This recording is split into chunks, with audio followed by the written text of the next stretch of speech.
psikologi manusia. Jadi empat strand tadi itu akan membantu kita untuk memahami bagaimana manusia itu berperilaku dan berproses secara mental. Ini cerita lagi. Kalian tahu ini kan? Yes, itu adalah Temple of Apollo. Yang tadi si raja dan ratunya pergi meminta nasihat. Jadi ini adalah Temple of Apollo atau sisa-sisanya lah ya. Dan di dalam Temple of Apollo, Apollo ini adalah dewa pengetahuan, tapi dia itu sangat karismatik si dewa ini. Dia multi talenta. Jadi dia juga suka musik, dia suka party, dia tidak suka ditugaskan. Padahal sebagai dewa pengetahuan, dia itu tugasnya adalah memberi pengetahuan kepada manusia, dan dia nggak suka dengan tugas itu karena aku mending party lah daripada aku ngasih pengetahuan. Nah itu si Apollo.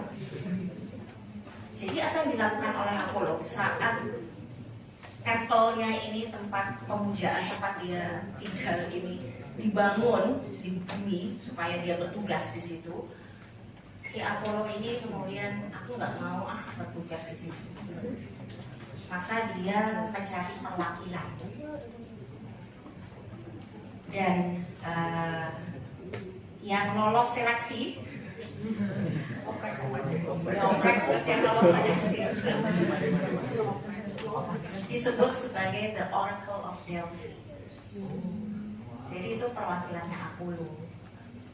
Nah, si Oracle of Delphi ini kemudian kan nggak mungkin ya si manusia ini punya pengetahuan dewa. Jadi si Apollo itu kemudian memberikan ilmu ini, ilmu pengetahuan ini, mengetahui segala hal, baik masa lalu, masa depan, dan seterusnya kepada Oracle of Delphi. Jadi siapapun yang lolos operat ini punya tanggungan untuk mengetahui segala hal yang ada di bumi. Nah, jadi yang bertugas di sini adalah Oracle of Delphi. Hanya saja si Apollo bilang sama Oracle of Delphi, untuk menjaga peradaban manusia, maka ada satu syarat meskipun kamu tahu segala hal. Dan satu syarat itu adalah kamu, karena kamu sudah tahu, tapi kamu tidak boleh memberitahu itu secara terang-terangan. Jadi pengetahuan itu tidak boleh dikasih tahu secara terang-terangan. Kamu boleh memberitahu, tapi tidak seperti sepenuhnya gitu, tidak letterless ya. Tidak letterless. Jadi kasihan Oracle of Delphi ini. Dia tahu tapi dia nggak bisa ngomong, nggak boleh ngomong. Sehingga sebetulnya semua orang yang pergi ke Temple of Apollo menuju Oracle of Delphi untuk curhat dan menanyakan terkait dengan masalah kehidupan, tentang wabah, perang, kekayaan, dan seterusnya, jawabannya itu template. Jawabannya adalah semua pertanyaanmu itu, jawabannya itu ada dalam dirimu.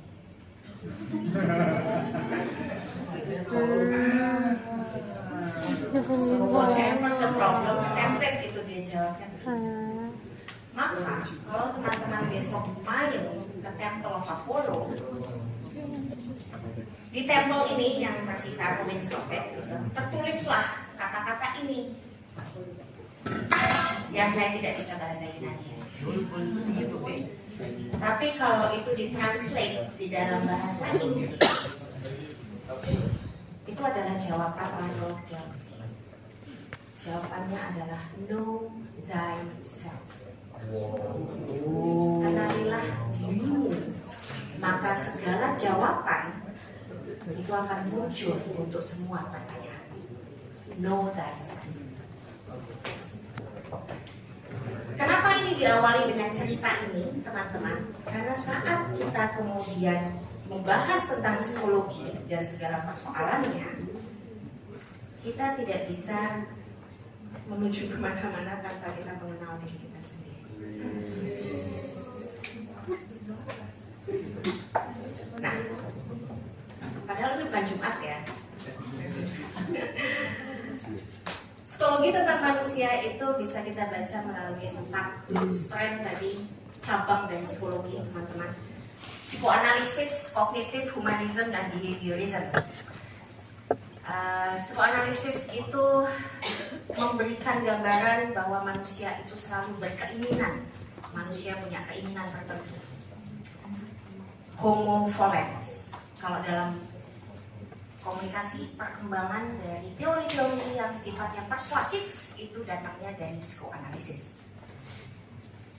Kemudian kalau strand kognitif melihat bahwa manusia itu adalah Homo sapiens, manusia yang berpikir. Setiap manusia pasti bisa berpikir. Jadi teori-teori pengolahan informasi, pengetahuan yang terjadi di dalam otak kita itu basisnya kognitif. Kemudian teori humanism yang melihat bahwa setiap manusia itu adalah manusia makhluk yang playful, yang ingin bermain. Jadi homo ludens. Kita punya keinginan untuk selalu happy gitu ya, untuk bermain-main. Dan di sini komunikasi, teori komunikasi interpersonal itu berkembang dari strand humanism. Dan juga behaviorism, itu strand psikologi yang lain yang melihat bahwa manusia itu seperti mesin, homo mechanicus. Kita bisa diprogram sedemikian rupa untuk menerima sesuatu. Seperti teori jarum hipodermik misalnya. Itu behavioristik sudut pandangnya. Nah, Monik akan bercerita satu persatu. Pertama tentang psikoanalisis. Psikoanalisis ini adalah cabang dari psikologi yang mempelajari hukum dan faktor penentu kepribadian. Jadi psikoanalisis ini dibaca untuk melihat bagaimana kepribadian orang itu berkembang. Aspek penting dari kepribadian itu basisnya adalah motivasi kita, trauma kita, kesadaran kita, ingatan-ingatan kita, kekecewaan, kesakitan, dan seterusnya. Nah, basis dari psikoanalisis ini adalah asumsinya, mereka berasumsi itu tuh terjadi saat Anda masih kecil. Ini terjadi saat kita kecil, yang membuat sebuah fondasi untuk kepribadian kita berkembang. Sehingga kepribadian itu bisa dilihat dalam konteks diri yang lampau gitu ya, yang sudah kita lalui. Nah, psikoanalisis itu kita kenal 2 tokoh, si Freud, Sigmund Freud, dan sobatnya, bestinya Carl Jung. Mereka mengembangkan psikoanalisis meskipun dalam perkembangannya mereka kemudian split gitu ya, tidak sepakat satu pandangan.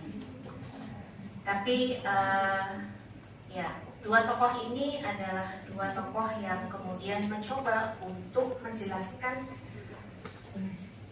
ranah psikologis dan kepribadian manusia.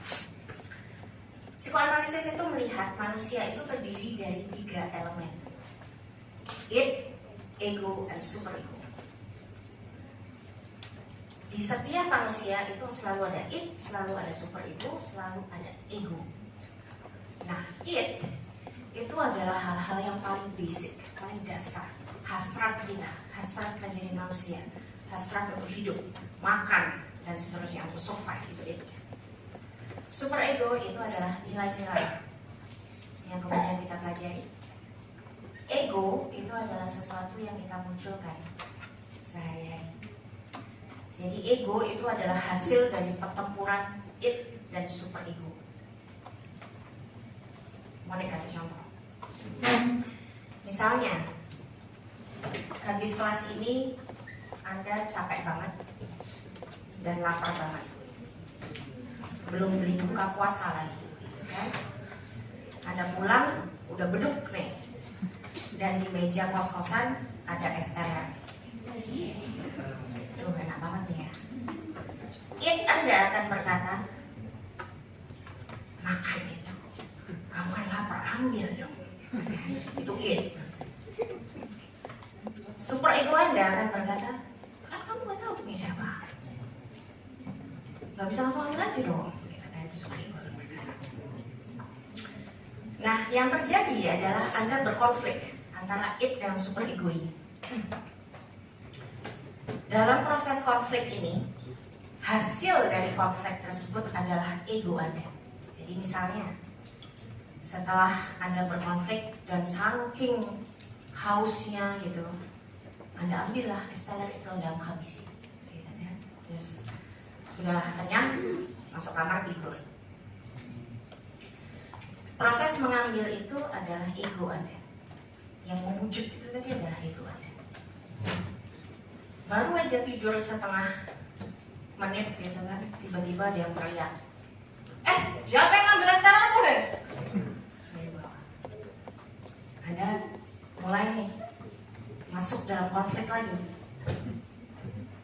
antara it dan super ego. Super ego mengatakan, tuh kan udah dibilangin, dan minta maaf sana, jujur sana.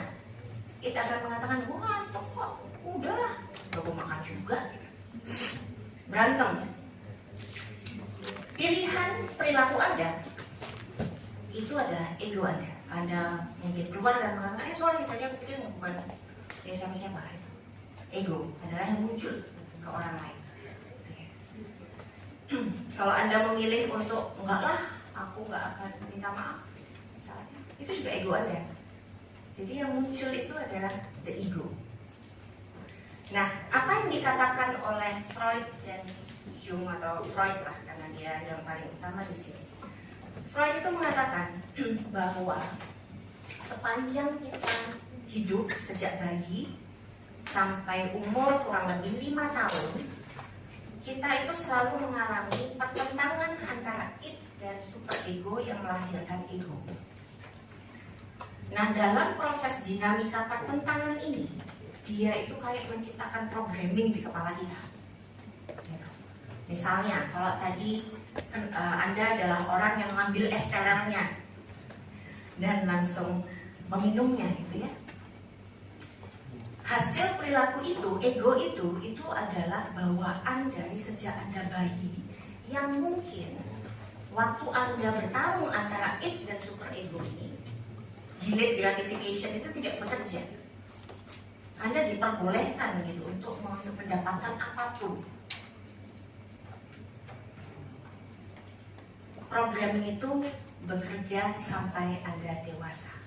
Jadi apa yang dikatakan oleh psikoanalisis adalah perilaku Anda, ego Anda itu adalah hasil panjang dari proses-proses programming konflik setiap manusia sejak dia lahir. Nah, mereka mengatakan bahwa dalam proses membentuk personality atau kepribadian ini dari umur sekian bulan sampai kita sekolah gitu, itu kita mengalami berbagai macam konflik kebatinan ya, it dan super ego yang menciptakan kepribadian kita. Ada 5 tahapan yang diceritakan oleh Freud. Tahap pertama adalah the oral atau perkembangan it. Jadi tahap oral ini adalah tahap di mana si anak mulai mengembangkan it. Ini terjadi saat kita masih bayi. Jadi contohnya adalah kita bayi, kita lapar, kita nangis gitu kan. Nah, ibu kita antara langsung memberikan kita minum, langsung memberikan susu, atau kemudian membiarkan dulu nih karena lagi sibuk nih ibunya, tunggu dulu ya. Ini proses di mana it-nya minta dia berkembang luar biasa, kemudian dia belajar delayed gratification atau kepuasan yang ditunda.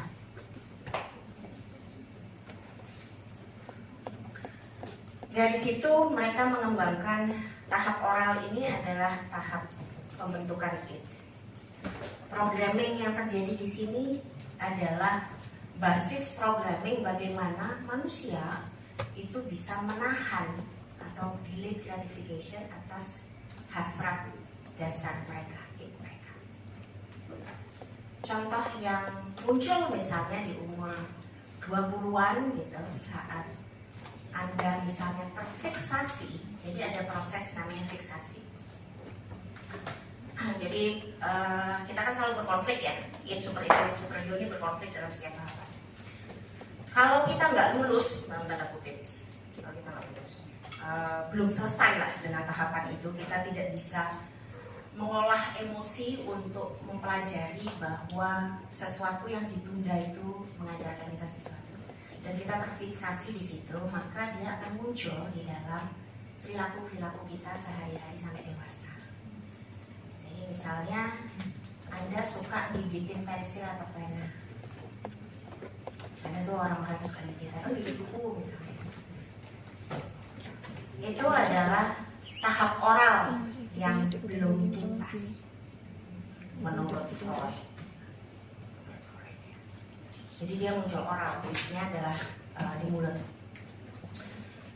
Nah, tahap kedua adalah tahap anal. Anal adalah anus. Ada masa di kehidupan Anda saat Anda bayi itu Anda bermain dengan anus Anda. Semua bayi bermain dengan anusnya. Itu hal yang normal ya. Kemudian si Freud meletakkan ini sebagai tahap anal. Nah, tahap anal ini mereka kemudian mulai membangun egonya secara konseptual ya, membangun ego. Di tahap anal ini biasanya anak itu sudah mulai belajar untuk toilet training. Proses itu. Jadi Anda nggak kepingin pipis dipaksa pipis. Kalau pipis atau boker tempatnya di sini gitu. Mereka diajari tempat, diajari waktu, diajari untuk mendisiplinkan diri. Biasanya di sini banyak sekali anak-anak yang tantrum, gitu kan. Nah, dalam ketantruman itu sebetulnya adalah konflik antara id dan super ego di dalam anak. Hasilnya menciptakan programming ego ini. Itu di tahapan anal. Nah, orang-orang yang terfiksasi di tahapan anal atau mereka yang tidak tuntas sebetulnya dengan segala tata aturan disiplin ini, kalau mereka sudah sedikit dewasa, mereka adalah orang-orang yang misalnya tidak tahan dengan tempat yang kotor. Apa-apa ditata gitu. Nah, itu terfiksasi. Orang-orang OCD gitu. Tahap-tahap anal. Oke. Tahap ketiga adalah tahap super ego. Di sini anak mulai memahami orang lain. Oedipus kompleks. Dia mulai memahami ada sosok yang namanya ibu, ada sosok orang-orang lain gitu. Yang kemudian dia mulai belajar dari lingkungan dia. Jadi super ego berkembang, nilai-nilai berkembang. Kemudian masuk sekolah, di sini dia tidak hanya berkenalan dengan ternyata ada ayah, ada ibu, ada saudara, ada apa dan seterusnya, tapi ternyata ada orang-orang teman-teman dia, peer, gitu ya. Teman-teman dia. Di situ dia mulai mengembangkan kepribadiannya. Dan pada tahap genital, kepribadian itu mulai terbentuk. Saat Anda mulai ya SMP, SMA lah ya. Jadi ada 5 tahapan itu teman-teman yang sebetulnya menjadi basis programming perilaku manusia. Nah, melalui psikoanalisis ini, setiap manusia yang mengalami konflik, karena kita selalu mengalami konflik, dalam proses konflik itu kita mulai menyusun kepribadian kita, kan? Buat mereka yang kemudian menyadari bahwa cara dia mengatasi konflik itu atau bagaimana dia mengatasi konflik itu disebut sebagai coping mechanism. Buat mereka yang tidak menyadarinya, itu disebut sebagai self defense mechanism. Jadi karena proses semua tadi itu berlangsung saat kita bayi, itu tuh berlangsung secara bawah sadar. cara kita mengolah keinginan kita, cara kita didisiplinkan, semua nilai-nilai itu masuk secara bawah sadar. Sehingga perilaku kita, ego kita yang muncul nih dalam keseharian, itu adalah hasil dari pekerjaan bawah sadar Anda. Nah, sehingga perilaku-perilaku yang bisa dikatakan setiap kali kita mengalami konflik saat ini nih, di umur sekian gitu, kita mendapati konflik dan tiba-tiba perilaku kita itu mendadak mungkin sedikit beda, atau Anda otomatis misalnya shutdown, otomatis malas ketemu orang gitu, whatever it is, yang tidak Anda sadari, kenapa ya aku begitu, itu adalah self defense mechanism. Kalau Anda menyadari perilaku Anda, aku kalau ada yang bilang terkait dengan tidak cukup sempurna gitu ya, misalnya kamu tuh tidak cukup pintar atau aku direndahkan, itu aku akan ke-trigger. Dan biasanya dalam trigger itu aku akan antisosial gitu. Kalau Anda sadar itu, saat Anda menyadari itu adalah coping strategy. Saat Anda tidak sadar bahwa triggernya itu dan perilaku Anda demikian, itu adalah self defense mechanism. Nah, dalam proses setiap manusia, karena pengalaman kita berbeda-beda, kita menciptakan programming kepribadian yang berbeda-beda dengan cara coping yang berbeda-beda. Setiap orang memiliki self defense mechanism. Tidak banyak yang memiliki coping strategy. Nah, kalau tidak banyak yang menyadari kenapa aku berperilaku sedemikian rupa, kenapa aku gak suka sama orang itu padahal aku gak kenal dia. Pengetahuan itu sebenarnya akan flip dari self defense mechanism menuju coping strategy. Nah, dikembangkan oleh George Vaillant yang juga belajar dari psikoanalisis. Dia melihat bagaimana self defense mechanism ini ada yang dari yang tidak sehat sampai yang sehat. Saat orang itu mengatasi berbagai macam konflik dan perilaku mereka muncul, itu ada yang sangat tidak sehat dan ada yang sehat. Yang paling tidak sehat adalah denial. Coping mechanism untuk denial. Anda jatuh hati dengan seseorang, kemudian orang itu menolak Anda. Anda nggak mau terima. Anda tidak melihat kenyataan. Itu nggak sehat. Karena self defense mechanism Anda adalah daripada aku harus menghadapi rasa sakit itu, aku akan lupakan itu dengan Anda. Denial ya. Berapa ini? 2 meter. Tidak terjadi. Aku tidak lulus jadi sarjana ilmu komunikasi UGM. Karena nggak terima, denial. Aku lulus. Mana ijazahnya? Ada.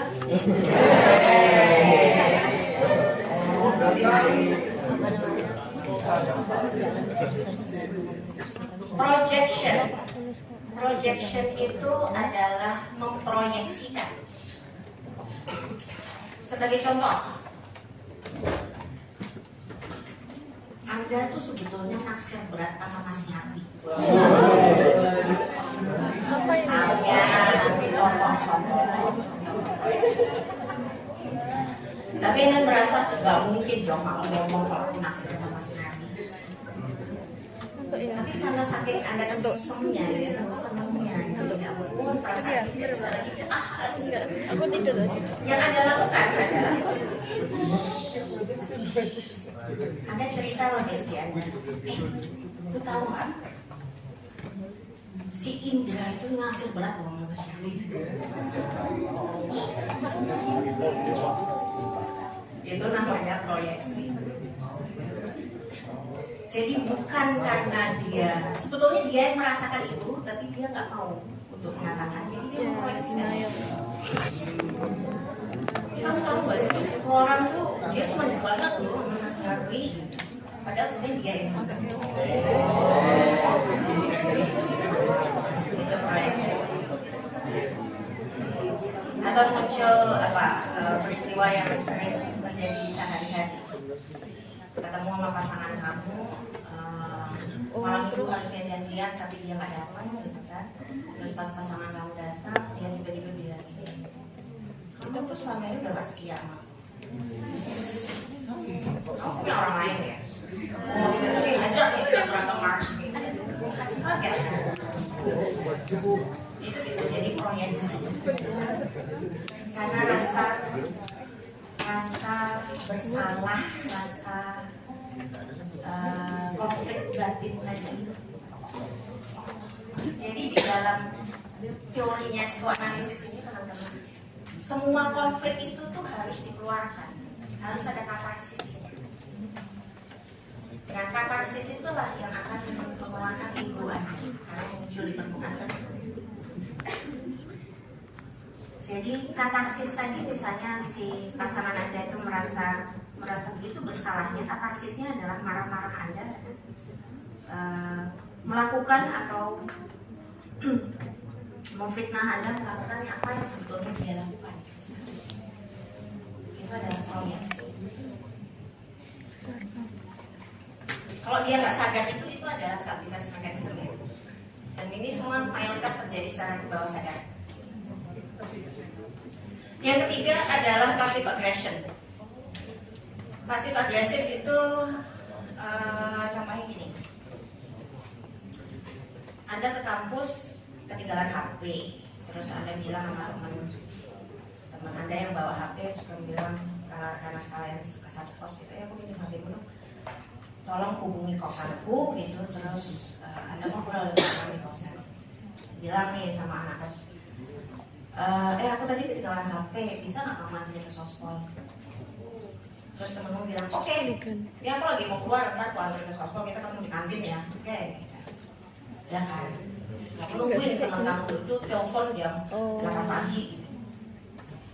Kamu nungguin di kantin sampai jam 4 sore. Gendeng lah ibu. Sumpah dateng mati lah. Terus kamu pulang lah ke kos. Misal, Terus ketemu sama teman kamu yang tadi janji. HP-mu ketinggalan di kosku. Terus kamu nanya, kenapa? Oh iya, sorry. Tadi tiba-tiba mendadak ke kelas kuliah, aku nggak mungkin pulang Oke, ke kamu sekolah. di kantin sih, tapi sampai Kan jam suruh bilang, oh iya, itu nggak tunjuk apa-apa, dah. santai aja. Nah, lewat sebulan, temanmu yang pernah janjiin kamu ini telepon kamu dan mengatakan, bisa minta tolong nggak? Amit-amit. Aku ketinggalan buku nih, tugasku di situ. Padahal aku harus ngumpulin ya di kampus, di pertanian. Cuma sebelahan di sekolah. Terus kamu di kos bilang, oh oke, tak bawain ya. Dan apa yang Anda lakukan? Udah dibawain. Tidak dibawa. Malas tidak. Nah itu pasti banyak. Aku sih. Itu juga tidak sehat. Sebetulnya itu katarsis. Jadi Anda tuh merasa sakit hati gitu ya. Teman Anda mau melakukan Anda demikian rupa, tapi Anda nggak bisa mengeluarkannya. Jadi proses mengeluarkannya adalah balas dendam juga. Itu adalah passive aggression. Tahap berikutnya adalah yang lebih sehat, meskipun semuanya yang paling sehat tetap paling bawah ya. Adalah displacement. Displacement itu mengalih letakkan. Sebagai contoh, Anda dipanggil sama bokap nyokap, kemudian dimarahi. Kamu itu ya, udah semester 3, tapi tetap bangun siang, nggak bertanggung jawab, nggak punya masa depan. Udahlah, dimarahin lah Anda. Anda marah dong, Anda merasa nggak nyaman dong, Anda berkonflik. Anda mau mengatakan nggak gitu, tapi nggak mungkin dong. Jadi Anda pendam gitu rasa marah. Selesai dimarahin orang tua Anda kemudian manggil adik Anda.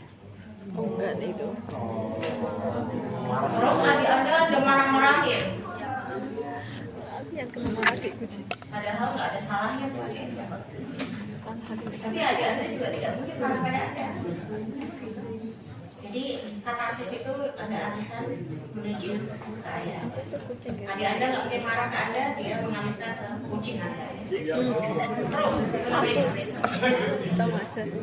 Ya. Kasihan deh ke situ. Repression itu bentuk yang lain. Merepress.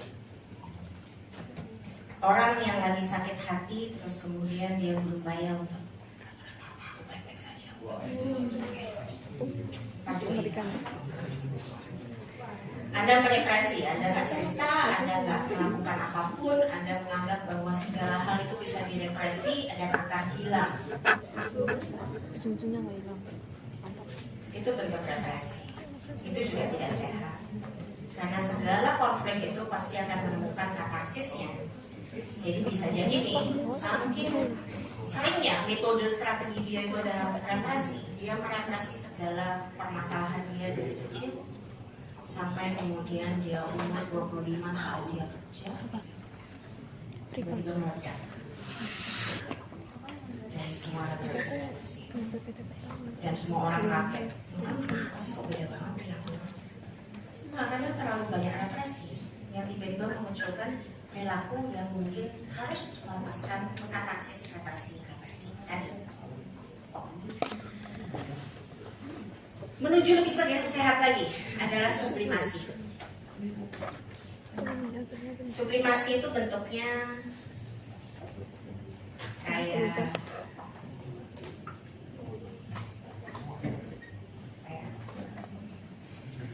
misalnya Anda kuliah nih, udah nggak misalnya ya,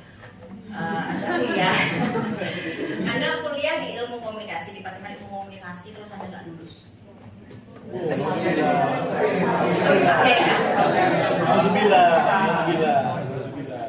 Dalam kekecewaan Anda kuliah fisika dan lulus umum. Itu sublimasi. Misalnya Anda lulus dengan para penguji Anda mengatakan ya udah syukur lah lulus, tapi kan nggak bakal jadi siapa-siapa sebenarnya.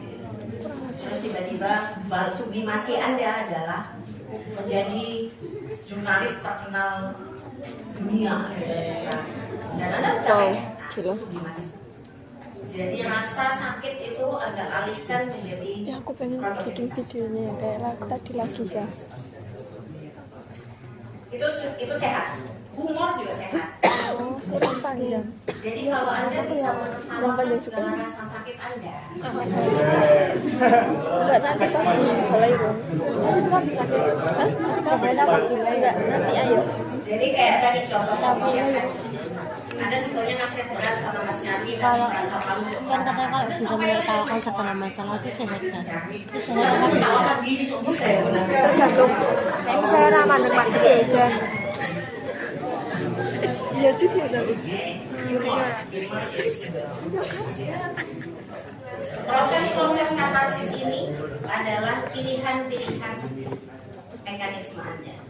dibilang Bisa ya jadi udah itu benar-benar tidak ada karena sadari terserah jadi self defense hidup mechanism. alhamdulillah nggak itu Bisa jadi biasa. itu ada sadari dan jadi coping strategi. Kalau Anda sadar bahwa Anda biasanya pasti akan pasif agresif, kesadaran Anda akan mengajak Anda untuk mungkin aku harus belajar untuk tidak pasif agresif. Gitu ya.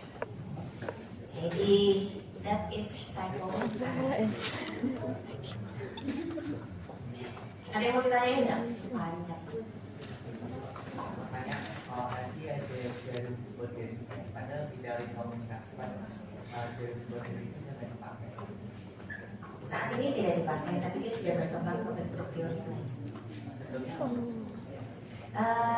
Ya sama seperti bagaimana pesan itu secara langsung diberikan secara subliminal, kalau dia dipaksakan Jasmu di top bawah. down masih ada. Dan dalam konteks ruang digital, teori-teori lama itu banyak yang kemudian kita ungkap balik. Kenapa begitu? Karena kekuatan algoritma ada di sini. Sebagai contoh, GitHub yang dulu itu kita anggap udah nggak bisa dipakai nih untuk two-way communication, itu udah dianggap tidak bisa dipakai. Tapi sekarang dengan perkembangan influencer, mau nggak mau kita pakai lagi karena fenomena-fenomena baru.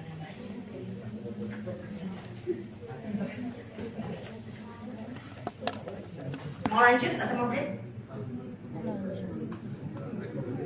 Hoax atau lanjut? Kita rehat sejenak. Oke, kita akan lanjutkan minggu depan kalau adalah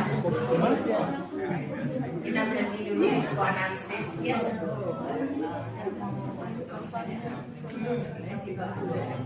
Biasanya saya itu dari kalau nggak TikTok kalau nggak salah. Jadi kalau sakit, misalnya demam ya, demam itu rasanya kan nggak enak, mengganggu banget. Tapi kalau tak biarin aja itu tuh malah tambah sakitnya gitu loh mbak, semakin nggak nyaman. Tapi kalau saya kayak berusaha di dalam pikiran saya tuh kayak gini, kayak ayo rasakan aja sakitnya gitu, melawan. Hello. Tapi diri kita itu membiasakan itu untuk terbiasa dengan sakitnya, jadi kayak ya rasanya udah kayak nggak sakit lagi. Nah itu kalau dalam psikologi kayak gimana? Aku siapa bingung. Itu nanti terjelaskan di pertemuan keempat. Sabar ya. Sabar ya. Itu tadi ada. Kemudian seharusnya terus ya. Ngeri. Tapi ada. Jujur bisa bertanya, oh Kekuatan pikiran. GPI ini apa ya? Mbak Herwin enggak sih? Oke, ada Apa lagi. Mbak Yaya iya? Yang kayak pertanyaannya S3. Ini enggak? Duluan ya. Apa ya Mbak Herwin apa Mbak Yayu? Mbak Yayu ya.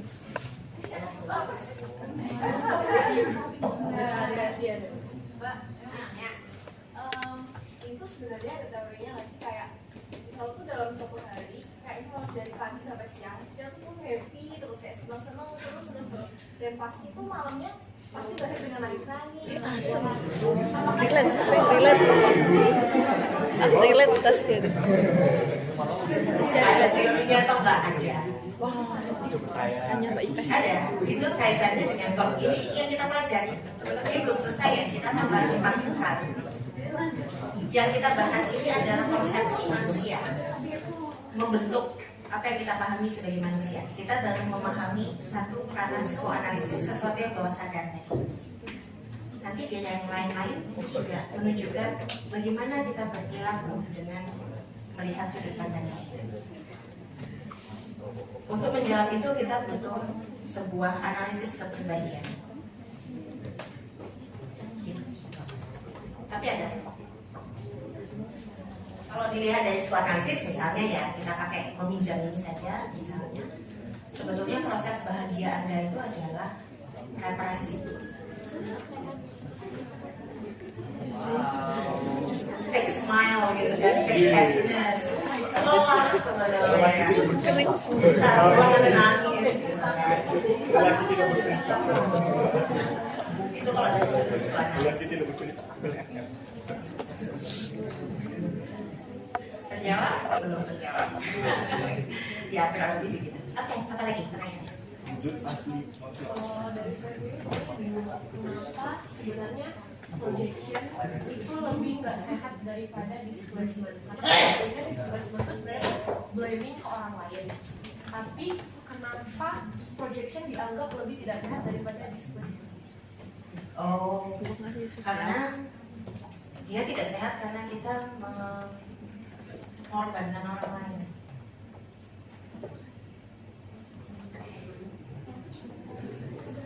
Tidak memiliki rasa empati. Karena gimana Mbak? Soalnya kalau displacement kan mengorbankan orang lain. Iya, tapi displacement itu belum tentu orang yang kita ajak marah-marah. Oh. Misalnya nih, Anda merasa sedih banget, terus Anda pergi kickboxing gitu. Jadi basis saya tidak saya itu apakah ada pengaruh ke orang lain juga gitu ya? Yes, Bismillah. Berarti gimana cara kita meluapkan energinya? betul sekali. Yes. Jadi apapun yang Anda rasakan, konflik yang Anda rasakan, ini basis dari psikoanalisis ya. Semua konflik itu butuh katarsis, harus dikeluarkan. Kalau enggak, Anda nggak stabil. Kurang lebih. Hanya salah momentum. Oke, ada lagi?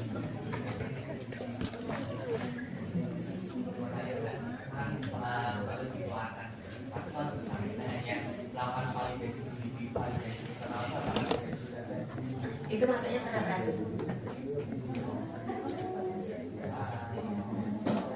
hati-hati. Hati-hati aja sih. Dia bisa meledak someday. Kalau itu tidak selesai, tidak tuntas, itu bisa juga.